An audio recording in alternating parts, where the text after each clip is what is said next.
ಮಲಬದ್ಧತೆ ಅಂದರೆ ಇಷ್ಟೇ. ನೀವು ಯಾವಾಗಲೂ ಅದು ಇದು ತಿಂತಾ ಇರ್ತೀರಿ. ದಕ್ಷಿಣ ಭಾರತದಲ್ಲಿ ಒಂದು ಚಮತ್ಕಾರಿ ಪದಾರ್ಥ ಇದೆ. ಅದು ಅನ್ನನಾಳವನ್ನು ಸ್ವಚ್ಛವಾಗಿಡುತ್ತೆ. ದೊಡ್ಡ ಕರಳು ಸ್ವಚ್ಛವಾಗಿರೋದು ಆರೋಗ್ಯಕ್ಕೆ ತುಂಬಾ ಮುಖ್ಯ.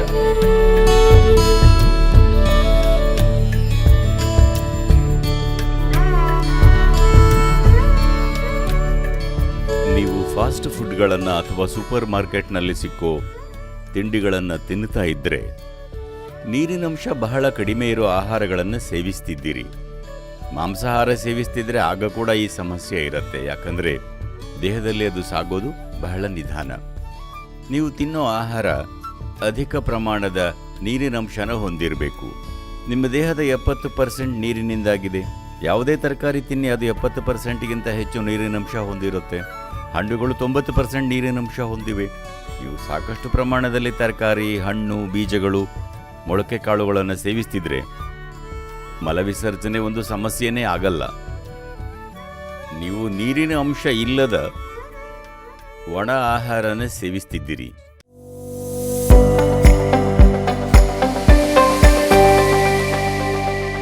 ಹಾಗಾಗಿ ಸಾಕಷ್ಟು ಪ್ರಮಾಣದ ಹಣ್ಣು, ತರಕಾರಿ, ಬೀಜಗಳು, ಮೊಳಕೆ ಕಾಳುಗಳನ್ನ ಸೇವಿಸಿದರೆ ಅದು ತಾನಾಗೇ ಸರಿಯಾಗುತ್ತೆ.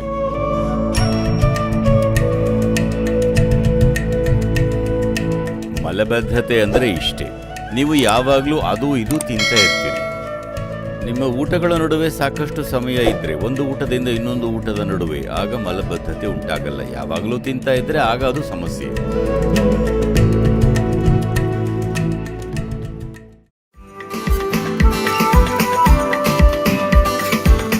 ಸಾಮಾನ್ಯವಾಗಿ ಸಾಂಪ್ರದಾಯಿಕವಾಗಿ ತುಪ್ಪನ ಯಾವಾಗಲೂ ಮೊದಲ ತುತ್ತಿನೊಂದಿಗೆ ಸೇವಿಸ್ತಾರೆ. ತುಪ್ಪ ಜಿಡ್ಡಿನ ಪದಾರ್ಥ. ಅದು ಅನ್ನನಾಳದುದ್ದಕ್ಕೂ ಹರಡಿ ಅದನ್ನು ನಯಗೊಳಿಸುತ್ತೆ. ಮೊದಲ ತುತ್ತಿಗೆ ಅದನ್ನು ತಿನ್ನಬೇಕು, ಆಹಾರ ಸರಾಗವಾಗಿ ಸಾಗೋಕೆ ಅನುಕೂಲವಾಗುವ ಹಾಗೆ. ಹಾಗೆಯೇ ನೀವು ತುಪ್ಪ ಮತ್ತು ಕಾರ್ಬೋಹೈಡ್ರೇಟನ್ನು ಒಟ್ಟಿಗೆ ತಿಂದರೆ, ತುಪ್ಪ ಮತ್ತು ಸಕ್ಕರೆಯನ್ನು ಒಟ್ಟಿಗೆ ತಿಂದರೆ ಅದು ಕೊಬ್ಬಾಗಿ ಸೇರಿಕೊಳ್ಳುತ್ತೆ. ಆದರೆ ಬರೀ ತುಪ್ಪ ತಿಂದರೆ ಅಥವಾ ಮೊದಲ ತುತ್ತಿನೊಂದಿಗೆ ತಿಂದರೆ ಆಗ ಅದು ಅನ್ನನಾಳದಲ್ಲಿ ಆಹಾರ ಸರಾಗವಾಗಿ ಸಾಗೋ ಹಾಗೆ ಮಾಡುತ್ತೆ. ಸಮರ್ಪಕವಾದ ರೀತಿಯಲ್ಲಿ ತುಪ್ಪನ ಬಳಸ್ತಿದ್ರೆ ಆ ವ್ಯಕ್ತಿಯ ದೊಡ್ಡ ಕರುಳು ಯಾವಾಗಲೂ ಸ್ವಚ್ಛವಾಗಿರುತ್ತೆ. ಯಾಕಂದರೆ ಏನು ಅಂಟಿಕೊಳ್ಳಲ್ಲ, ಯಾವುದೂ ದೀರ್ಘಕಾಲದವರೆಗೆ ಅಲ್ಲಿ ಉಳ್ಕೊಳ್ಳಲ್ಲ.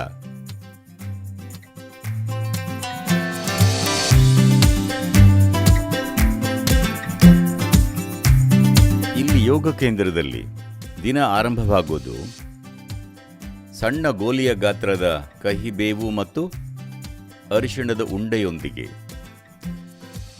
ನಿಮ್ಮ ದೇಹದ ಮೇಲೆ ಅದು ಹೇಗೆ ಪರಿಣಮಿಸುತ್ತೆ ಅನ್ನೋದಕ್ಕೆ ಹಲವಾರು ಅಂಶಗಳಿವೆ.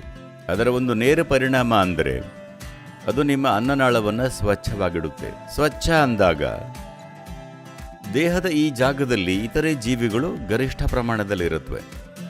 ಅಂದರೆ ಈ ಅನ್ನನಾಳದೊಂದಿಗೆ ಅಗಾಧ ಪ್ರಮಾಣದ ಸೂಕ್ಷ್ಮ ಜೀವಿಗಳಿರುತ್ತವೆ.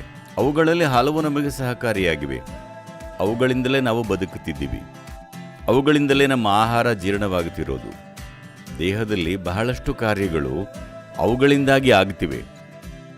ಆದರೂ ಅವುಗಳಲ್ಲಿ ಹಲವು ನಮಗೆ ಹಾನಿಕಾರಕವಾಗಿವೆ.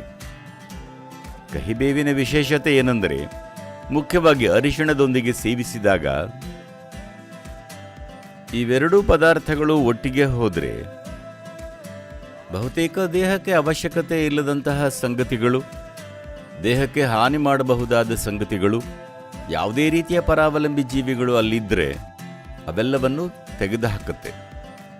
ದೊಡ್ಡ ಕರುಳು ಸ್ವಚ್ಛವಿರೋದು ಆರೋಗ್ಯಕ್ಕೆ ಬಹಳ ಮುಖ್ಯ.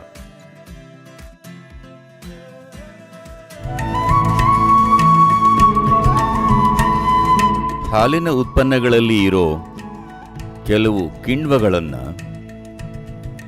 ಇಂದು ವಸ್ತ್ರೋದ್ಯಮದಲ್ಲಿ ಉಪಯೋಗಿಸೋ ಅಂಟನ್ನು ತಯಾರಿಸೋಕೆ ಬಳಸ್ತಾರೆ. ಇವು ನೀರಲ್ಲಿ ಕರಗಲ್ಲ. ನೀವು ಹಾಲಿನ ಉತ್ಪನ್ನಗಳನ್ನು ತುಂಬನೇ ಸೇವಿಸ್ತಿದ್ರೆ ಅದು ಹೋಗಿ ದೊಡ್ಡ ಕರಳಲ್ಲಿ ಅಂಟಿಕೊಳ್ಳುತ್ತೆ. ಆಗ ಸುಲಭವಾಗಿ ಹೊರ ಹೋಗಬೇಕಾದ ತ್ಯಾಜ್ಯಗಳು ದೇಹದಿಂದ ಹೊರಕ್ಕೆ ಹೋಗಲ್ಲ.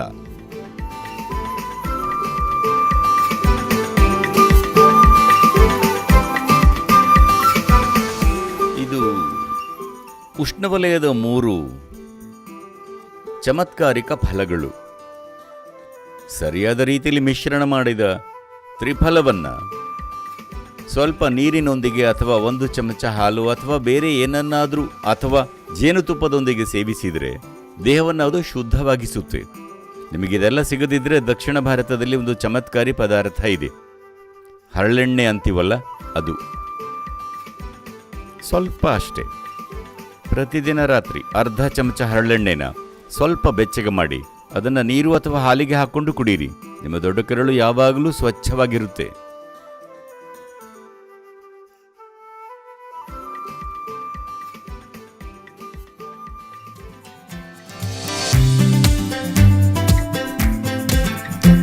ಇದು ನಿಮಗೆ ಗೊತ್ತಿಲ್ಲದಿದ್ದರೆ ಇವತ್ತಿದನ್ನು ಡಾಕ್ಟರ್ಗಳು ಒಪ್ಪಿಕೊಳ್ತಿದ್ದಾರೆ. ನಿಮ್ಮ ಮನಸ್ಸಿನಲ್ಲಿ ಆಗುತ್ತಿರೋದಕ್ಕೂ ನಿಮ್ಮ ಕರುಳಿನಲ್ಲಿ ಆಗ್ತಿರೋದಕ್ಕೂ ಸಂಬಂಧ ಇದೆ ಅಂತ.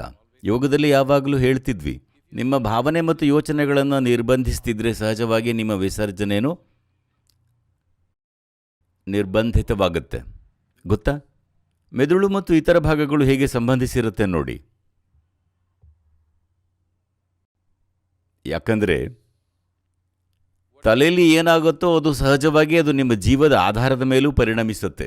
The Mooladhara is affected simply because of the nonsense that you're doing in your head. ನೀವು ತಲೆಯಲ್ಲಿ ಮಾಡೋ ಅಸಂಬದ್ಧಗಳಿಂದ ಮೂಲಾಧಾರದ ಮೇಲೆ ಪರಿಣಾಮ ಉಂಟಾಗುತ್ತೆ. ನಿಮಗೆ ಭಯ ಆದರೆ ಒಂದು ಭೇದಿ ಆಗುತ್ತೆ ಅಥವಾ ಮಲಬದ್ಧತೆ ಆಗುತ್ತೆ. ಇಂಗ್ಲಿಷ್ನಲ್ಲಿ ಶಿಟ್ ಸ್ಕೇರ್ಡ್ ಅಂತಾರೆ.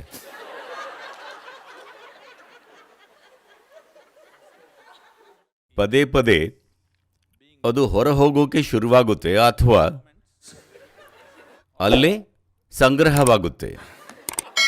ಯಾವುದೇ ಆದರೂ ಅದು ಭಯದಿಂದ. ಎರಡೂ ರೀತಿಯಲ್ಲೂ ನಿಮ್ಮ ಮನಸ್ಸಿನಲ್ಲಿ ಆಗೋದಕ್ಕೂ ಹಾಗೂ ಕರಳಲ್ಲಿ ಆಗೋದಕ್ಕೂ ಸಂಬಂಧ ಇದೆ. ಲೇಟೆಸ್ಟ್ ಹಾಗೂ ಇಂಟ್ರೆಸ್ಟಿಂಗ್ ಸುದ್ದಿಗಳಿಗಾಗಿ ಬಾಸ್ ಟಿವಿ ಕನ್ನಡ ಚಾನೆಲ್ನ ಸಬ್ಸ್ಕ್ರೈಬ್ ಮಾಡಿ. ಹಾಗೆಯೇ ಬೆಲ್ ಐಕಾನ್ ಪ್ರೆಸ್ ಮಾಡಿ. ಇದರ ಜೊತೆಗೆ ಫೇಸ್ಬುಕ್, ಇನ್ಸ್ಟಾಗ್ರಾಮ್, ಎಕ್ಸ್ನಲ್ಲೂ ಮಿಸ್ ಮಾಡದೆ ಫಾಲೋ ಮಾಡಿ.